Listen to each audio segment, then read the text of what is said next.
Hello, everybody, and welcome to Feel Good Friday on Church at Home with Rachael, for what is, without a word of a lie, the 11th take I have made of this video.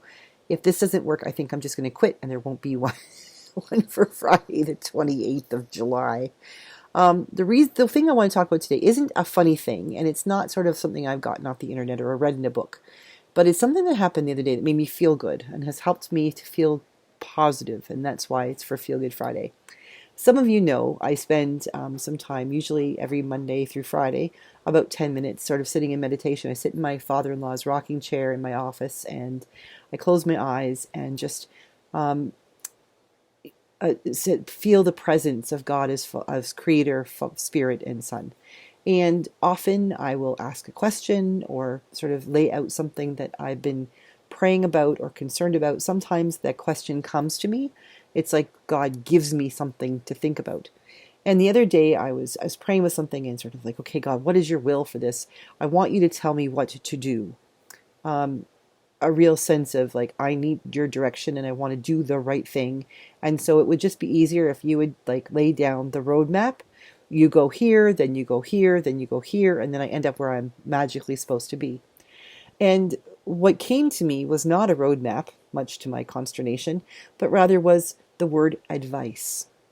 And this sense that God was telling me, I don't want you to simply do what I tell you to do. I want you to choose what you will do. And I'll give you advice. I'll give you hints. I'll give you ideas. I'll give you wisdom about how you might go about making that decision. But I don't want you to simply be someone who does that because, daddy said so. I want you to be a thinking, mature child of God who chooses from amongst many options to do the right thing for you. And there may be more than one right thing. There may be more than one path to take to get you where you need to go. And so, rather than tell you what to do, I would like you to take my advice. And that didn't sit well with me that morning. It really bothered me, as a matter of fact, because that means I have to make a decision. If God says, well, here's what I think, here's an idea. What do you think? Choose to do this if you want or not. You can do whatever you like, but here's my advice. That's a very different thing than God saying, okay, do this. And when I sort of argued back with God and said, but that's not right. I don't want to have to make the decision. I don't want to have to do the work of taking your advice. I want you to just tell me what it is you want me to do so I can get to where I need to go. And that everything will be the way it should be. And the response I get back was, doing what I tell you to do requires the decision for you to follow what I tell you to do. Following the advice I give you requires the decision to follow the advice I give you. Either way, you have to make a decision. It's like, oh, why does God have to be so convincing and, articulate lawyer-like? Because it's right. Whatever I choose to do, whether it's to follow the instruction or to do the work of following advice, because they're not the same thing in my mind, requires a decision and then an action. And so I sat with that for the rest of my 10 minutes, and I was a little bit grumpy, and I probably didn't harbor nice thoughts about God for a little while, and God just shrugs God's shoulders and says, well, choose to do what you want to do. Here I am. I will give advice if you ask. I'm not going to tell you what to do. I might point you in the right direction. I might suggest here's a couple possible options, but I am not going to force you to do anything. And I went about my day. And that word advice kept running through my head. And I had a couple of conversations with people from my congregations who sort of made me want to tell them what to do, but then realized they weren't asking me to tell them what to do. They were asking me for my opinion. They wanted my advice. And I started thinking about how important it is that we are able to seek advice, and we are able to provide advice, and we are able to work with advice without being locked in, without this being the ultimate, this is the right answer. Because every answer creates possibilities. You see, if I seek advice, I seek God's advice, and God says, well, here's something you could do, or here's something else you could do. God isn't going to give me advice that's going to lead me down the wrong path. God is going to give me advice that will ultimately lead me to a good place.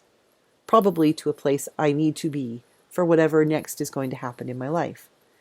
If I choose not to follow that advice, God isn't going to disappear. God doesn't just say, okay, well, you didn't choose what I wanted, so see ya, adios.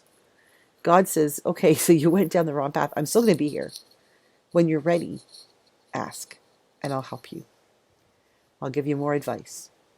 And the more we mature, and the more I mature, and the more I realize that God's advice is a whole lot better than the advice I get from a 14-year-old boy or a 26-year-old woman who's never done anything else. When I listen to God's advice, good things can happen. It doesn't mean good things will happen. But it means that I'm heading down the right direction. I'm heading in the right way. And as I go at every step, I can still turn to God and say, okay, I need your advice. Here are the options I have. Here's the decision I have. I can turn left and go through this door, or I can turn right and walk down that path.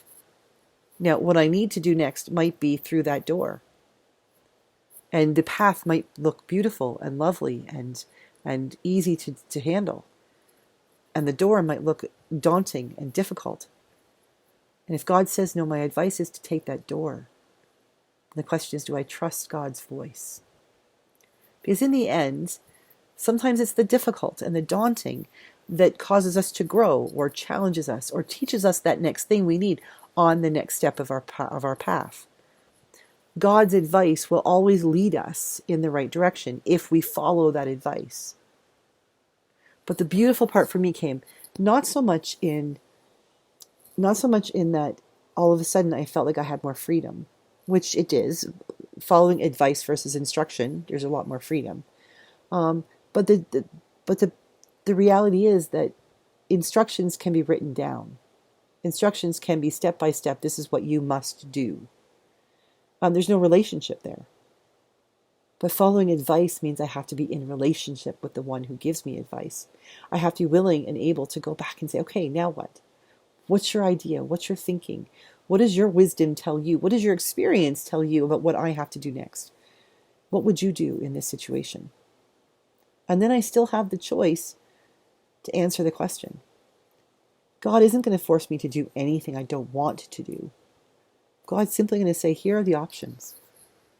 Here's what, might work better. Here's what might not work better. You need to make your own decision.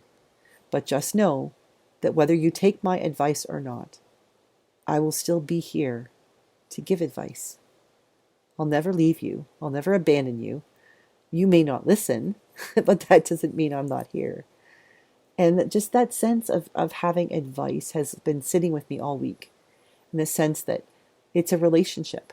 It feels good to know that even when I don't take God's advice, even when I go completely off the rails and do my own thing, God is still there saying, okay, I see what happened. Now, before you give me more advice, let me help pick you up and dust you off and give you a hug and help you figure out how to fix what just got all screwy. And, you went sideways. How can we get you back on track? And then here's my next piece of advice. So, as you head into your weekend, as you prepare for whatever is happening in your life, who do you take advice from? Who do you trust enough to listen for their advice?